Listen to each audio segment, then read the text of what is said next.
అరికెలు తయారీ విధానాన్ని చూద్దామండి. ముందుగా ఒక హాఫ్ అన్ అవర్ నానబెట్టేసి ఉంచుకోవాలండి. మనకి ఎంత క్వాంటిటీ కావాలో అంత క్వాంటిటీ. దాంట్లోకి గ్రీన్ పీస్ వేస్తామండి.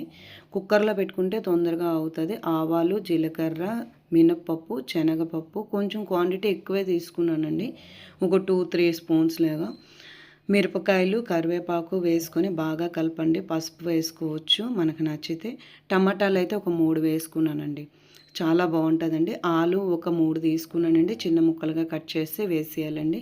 గ్రీన్ పీసు మనకి ఎంత కావాలంటే అంత వేసుకొని ఈ అరికెల్ని నానబెట్టి ఉంచాం కదండి. బాగా కడిగిన తర్వాత అందులో వేసేసి ఉప్పు వేసి బాగా కలపండి. మేమైతే మ్యాగీ మసాలా వాడాను. ఆ మ్యాగీ మసాలా వేసిన తర్వాత బాగా కలిపిన తర్వాత వాటరు మనకి ఎంత క్వాంటిటీ కావాలో కొంచెం ఎక్కువ వాటరే పడుతుందండి. కొత్తిమీర వేసేసి ఒక 4 విజిల్ల వరకు ఉంచేయాలండి. 4 విజిల్లు అయిన తర్వాత దాన్ని తీసుకొని ఒకసారి ఉడికిందో లేదో చూసుకోండి. బాగా అయిన తర్వాత కాకపోతే కొంచెం వాటర్ వేసుకోవచ్చు. వేడి వేడి తింటే చాలా బాగుంటుందండి. యమ్మీ యమ్మీ.